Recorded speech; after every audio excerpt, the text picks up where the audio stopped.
Today I fucked up by asking police officers what was the easiest way to kill them. Definitely not today. I was 4, but who cares? My mom was working at Starbucks at the time and was separated from my dad. My dad would sometimes let me play GTA, but wouldn't tell my mom for obvious reasons. One day I'm with my mom and we go into Starbucks for a drink, so she goes into line while I hang back. I see these 2 police officers drinking coffee and get excited because what 4-year-old boy doesn't love seeing cops?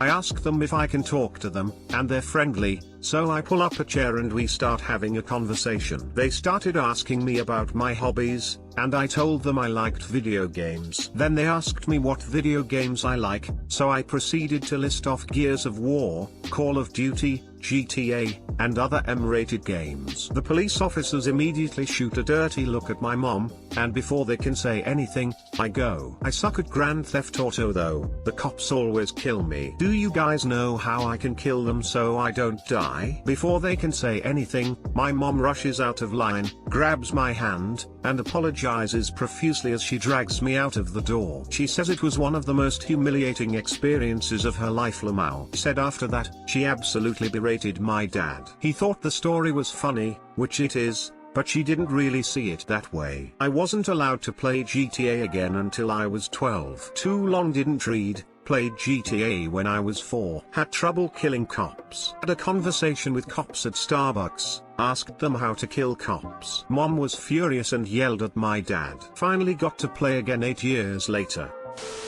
At least the topic was opened with video games. It would probably be more concerning if it wasn't stated or implied it was meant to be about something in a game. Haha. r/kids are fucking stupid would make a great post there. Do they accept text submissions?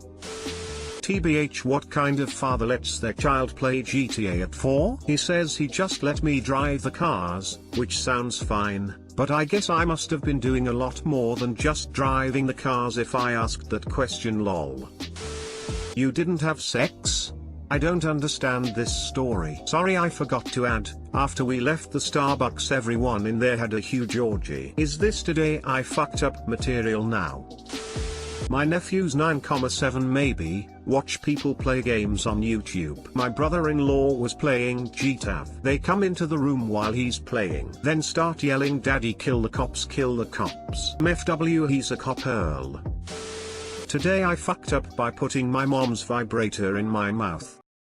Obligatory. This did not happen today but a few years ago. Also I'm a male. So there I was, like a very young me, around 4 or 5 years old. Whenever my mother would go somewhere and no one would be in her room, I would always go search for one of my favorite toys in there. This toy was quite weird as I've never seen it anywhere on TV, and it wasn't really designed like a toy any child would have. The design was quite simple. A grey box with a long thin cord going to a cylindrical/spherical small piece that vibrated very violently. I would love to play with that toy. I would do everything from sit on it to put it in my mouth just so it could vibrate and make my skin tickle. Do vividly remember having to almost always enclose my whole hand over or putting it in my mouth before it would really start to vibrate. So there I was a few years later, being your average 13-year-old, going through puberty. I now know what porn is. Life's good. I still remember the toy from time to time, wondering what happened to it. Now I don't know about you, but age 13 minim 313 watched a lot of porn. If you know anything about a 13-year-old scrolling on Pornhub,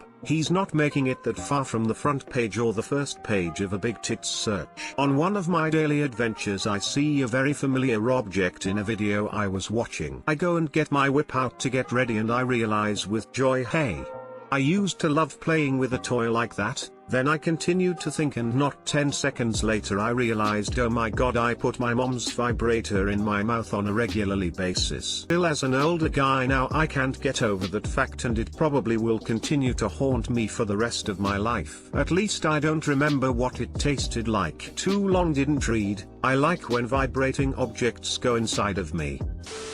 This subreddit tells me my childhood could have been weirder. Could you taste your mom's disappointment? Yes. I know how you feel. When I was 4 or 5 I used my mom's shower razor to shave my tongue. Edit, wow, I didn't think this comment would blow up so much. I will definitely make a post on it. Why would you ever shave your tongue? The TL doctor is fucking hilarious. Imagine every time you pulled a random hair out of your mouth. I hate to even ask, did a 5-year-old me clean it? I'ma have to say no. Today I fucked up by trying to pick my son up from the wrong party.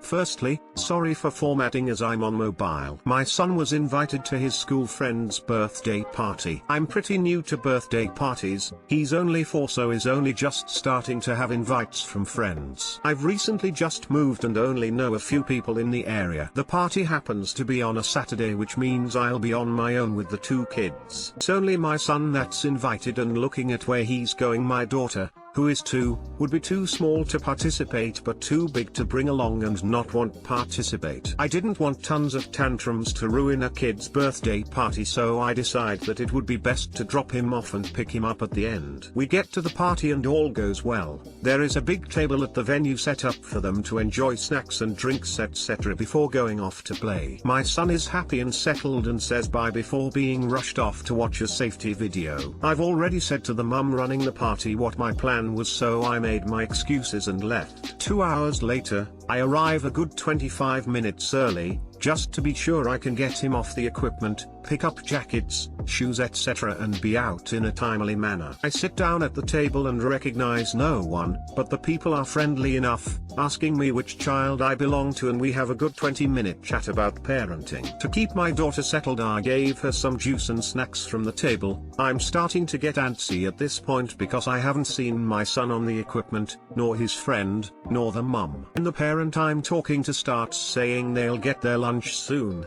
This doesn't make sense. They should have already had lunch and be ready for pickup. Then I notice the card on the table, it's the wrong name and age. I gate crashed a 7-year-old's birthday party and let my daughter eat some of the food and drink her fill. Horror sets in. I'm now late for picking up my son. I've no idea where he is and how do I navigate this social faux pas. I did the very adult thing and ran away without saying anything. I quickly phoned the mum and explained what had happened. Thankfully she completely understood and someone was supposed to tell me where they were. These type of parties always finish in a party room. I knew that, but also I'm an idiot. Too long didn't read. I gate crashed another kid's birthday party, was late for picking my son up, and I'm now haunted by the cringe of it all.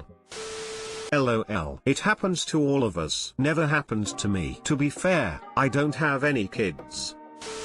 I've been in similar situations, don't worry. The worst part is realizing you've been in the wrong place for X amount of time, and having to either awkwardly explain or just leave. I remember sitting in a Year 9 classroom for nearly 30 minutes, and I noticed I didn't really recognize anyone or the actual classroom. I just did the work and kind of sat in silence until it finally occurred to me I was in the wrong class. I was in Year 8 at the time, however I was too embarrassed to mention it, so I just sat there until it was over. Luckily no one noticed. The cringe is real. I would have done the same thing. Good thing you had your daughter with you so you didn't seem like a kidnapper Lamau. My husband and some of his friends had a little band and were invited to play at a party. It was at a home none of us had been to previously. Most of us rode out together, but one member of the band, John, had to drive on his own. House was way out in the country. When we were getting close, we saw the house, lots of cars parked in front and a few people walking in. Certainly that was the right place. So we parked and the band started unloading their instruments. Some of the other people arriving approached us and started chatting with us, asked if we knew John. We were like, yes. He's on his way soon in a separate car. People were like, I think you have the wrong place, John is deceased and this is a memorial for him. Oops. Oh no, you win. What happened next? If it makes you feel better, I dropped my son off for a party 24 hours early. He was so excited for the party, his mom let him stay and play and fed him cupcakes. This is definitely a win-win situation. I'm taking notes.